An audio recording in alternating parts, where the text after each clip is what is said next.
Welcome back to Movie Recapped. Today I will show you an action, horror, sci-fi film from 2016, titled Kill Command. Spoilers ahead. Watch out and take care. In an advanced near future, we meet Catherine Mills, a cyborg working for the Harbinger Corporation.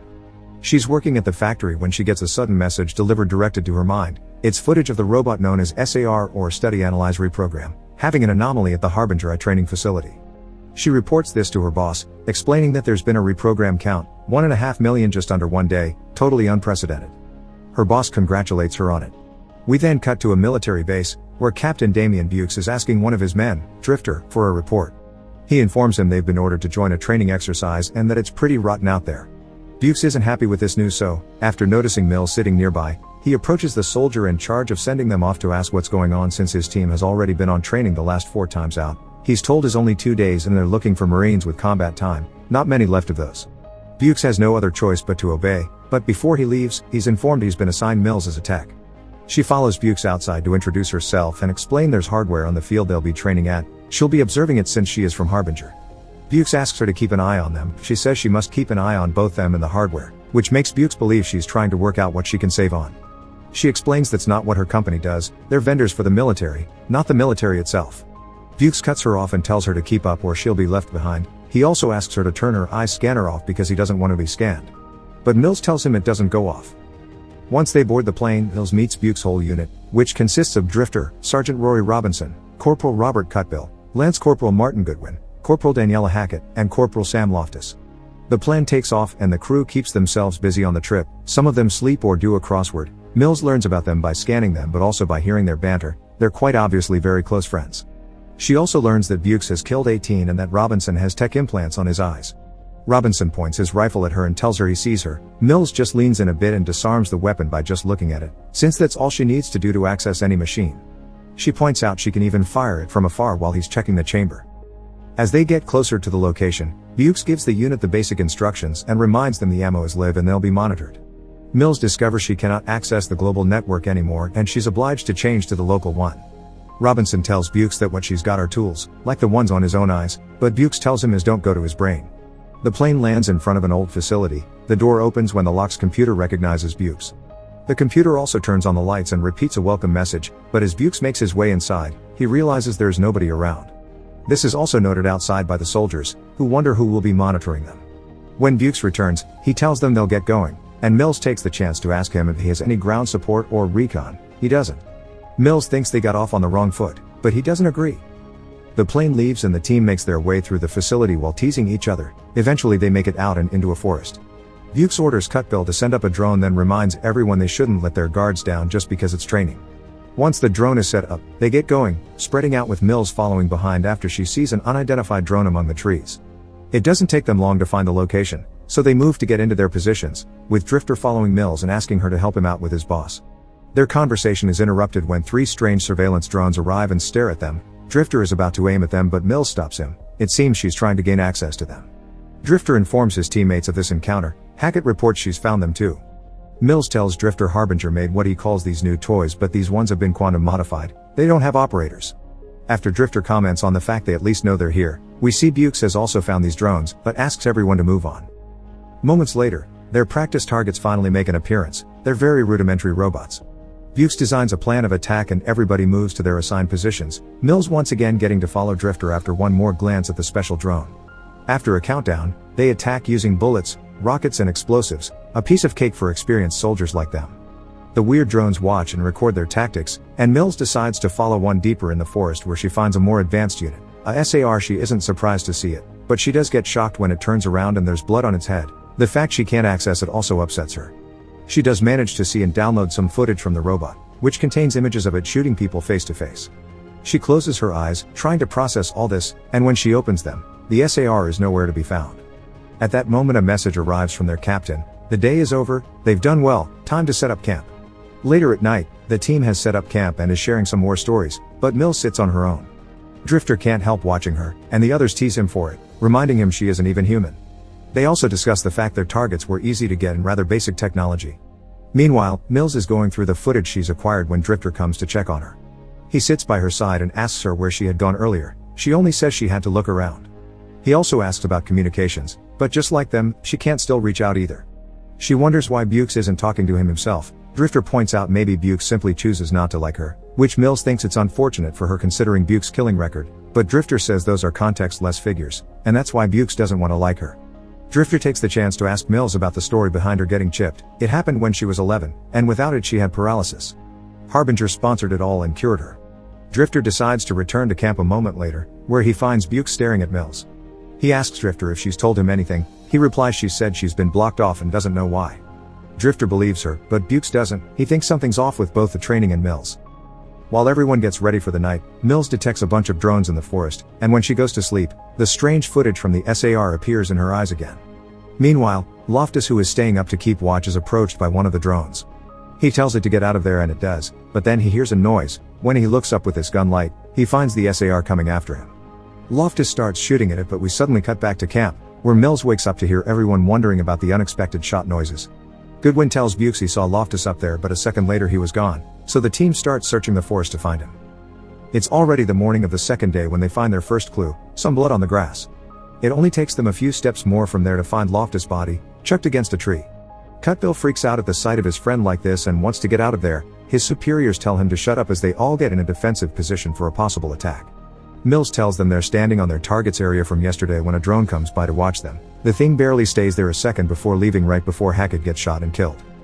Bukes orders them to move and they do so, hiding behind trees as a bunch of robots shows up where the unit took positions the day before, which Bukes notices. He and Drifter take out some smoke grenades and throw them to cover the area with fog. Robots and soldiers start shooting at each other as the unit keeps moving along. Bukes eventually manages to get closer to the robots, but they strangely back off and disappear when they see him. In the meantime, Cutbill, who got separated from his team on the run, is trying to contact them to no avail. A couple of drones come closer to watch him before flying away, only for SAR to come out a moment later and kill Cutbill. Back to the team, Drifter asks Bukes what he's seen. He explains the robots he's encountered are more advanced than those from yesterday. Their armor is incredibly good since they were able to take a shot from him without any damage. Getting angry over losing his men, he demands Mills to tell him what she knows and to turn those robots off. Mills says that while she's able to see them, she isn't capable of turning them off. There's a programming error and she's running the possibilities. This gets Bukes even angrier, but Drifter jumps in to defend her, saying she doesn't know and this is a programmer's mistake. Bukes doesn't agree. Mistakes aren't efficient. Robinson returns then. He had been looking for Cutbill, but only found his helmet. So the team gets moving again to find him. On their way through the forest, Drifter reminds Bukes Mills is useful because she can see things they can't.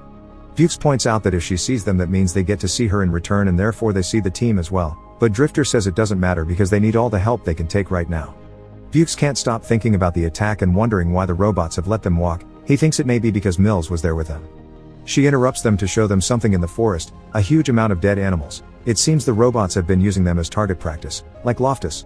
Suddenly, Mills announces they're being tracked from the ridge, just in time to see more robots show up.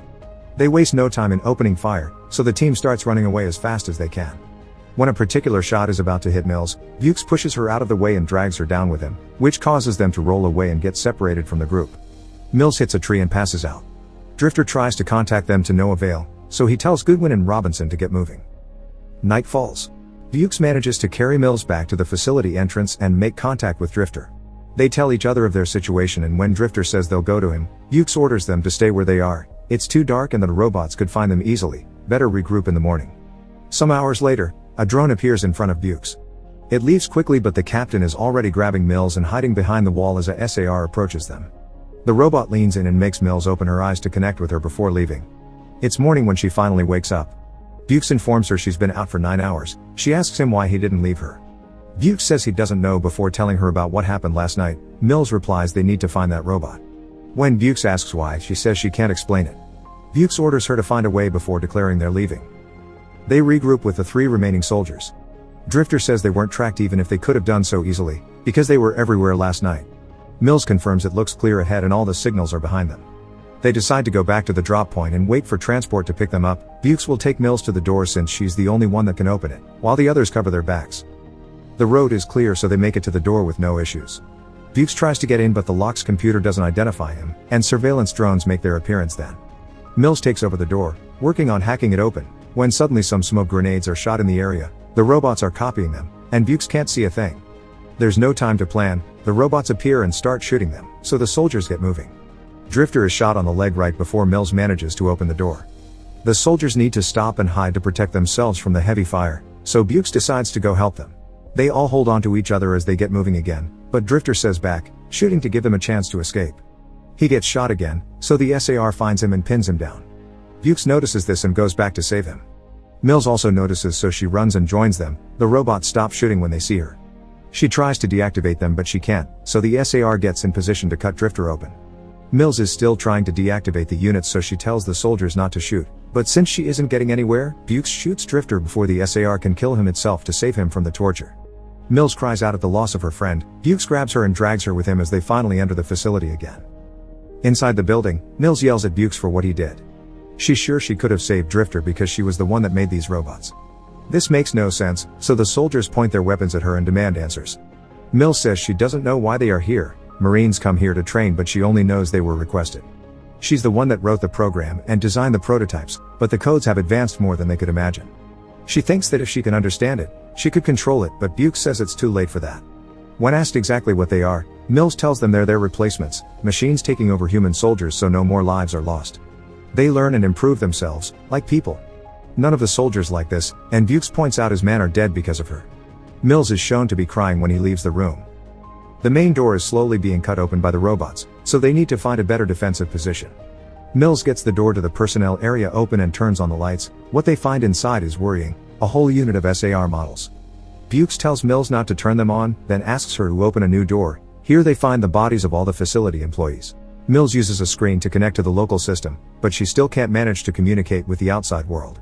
Bukes points out they're in a bottleneck and they could slow down the robots from here. As the soldiers start setting up charges, Mills leaves the room, locking the door behind her so they can't follow her. Since the SAR units have power, she activates one. They are all connected to each other, so when one wakes up, it will know what they all know. She thinks she can get to them through this one. The robot wakes up and, after Mills turns on its speech program, it starts answering her questions. Its orders are to run the human combat program, which Mills tries to cancel, but she can't. It tells her it can't comply because of a human error. The training subjects aren't performing as expected, so they need new motivated targets. As the robot identifies who she is and the fact she doesn't have clearance, Mills has a realization: it was the Guardian SAR that brought the Marines here. When she asks when training will be complete, the robot says it's unspecified. The soldiers tell Mills to open the door, but she doesn't listen. She wants to try to access the units again. She isn't successful, and the Guardian SAR starts activating the rest of the robots at the same time. The ones from the outside finally break in. Mills is being approached from all sides, but Robinson manages to force the door open and drags her inside before closing it again. The robots immediately get on working to cut this one open too. The team returns to the bottleneck room, where Bukes is finishing setting up the charges. The robots break in then, so they barely have time to escape before the bomb goes off, hitting them as well. When they are down, Mills is hit again by an electromagnetic disturbance, making her notice the robots carry EMP grenades with them. They all make it outside, where they find many abandoned buildings and training equipment, plus more bodies.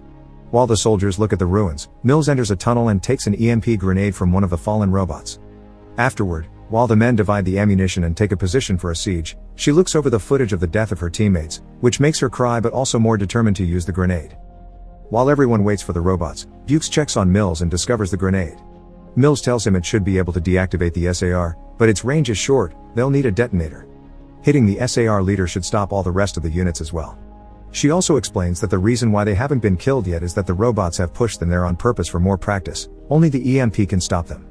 Bukes points out the explosion may kill her too, or at least wipe her clean, but Mills thinks it's their only option. They spend the entire night waiting, and it isn't until morning that the robots finally come. Robinson is in charge of drawing them in from this spot as sharpshooter. Goodwin must stay out of sight because he has the detonators. When the units enter the city, Robinson and Burke start a gunfight with them while Mills scans the area to indicate Goodwin when to trigger the bombs they've hidden, which manage to make them lose quite a few robots. Mills continues to guide Robinson and Burke safely through the city, warning them of incoming attacks, but when Goodwin activates another bomb, the drones find him, so he must leave his assigned spot. Robinson covers Burke as he runs to help Goodwin, who is being chased by a SAR. He manages to grab him and take him. Robinson dies covering their backs. Once they reach a safe stop, Goodwin mentions he's dropped the detonator on the way, so Bukes goes out under heavy fire to retrieve it and finds Mills already there, picking it up as the robots come closer. Bukes tells her to run so she isn't hit by the EMP too, but she refuses. The SAR makes one of the smaller units shoot Mills, but Bukes catches her as she goes down, giving her the opportunity to trigger the EMP grenade. For a moment, it seems all robots have shut down, and Mills is about to as well. But the SAR suddenly wakes up and goes after them, so Bukes has to drag Mills away. They enter a building, and while Bukes starts shooting at the robot on the stairs, Mills crawls into the room Robinson's body is at. Bukes is thrown inside by the robot soon after, and he asks it to finish him, but the SAR can't because it has orders and still needs more data to complete the program. It goes after Mills instead, whom it still can't identify, but when it's about to kill her, she activates Robinson's rifle and shoots the SAR down. The robot connects to her and downloads information into her brain before finally deactivating for good. The movie ends with transport arriving to pick Bukes, Goodwin and Mills up and get them out of there. As the soldiers board the plane, Mills' eyes open, showing us the SAR's mission protocol has taken over. Make sure to subscribe and turn on notifications so you can watch more videos like this. Thanks for watching.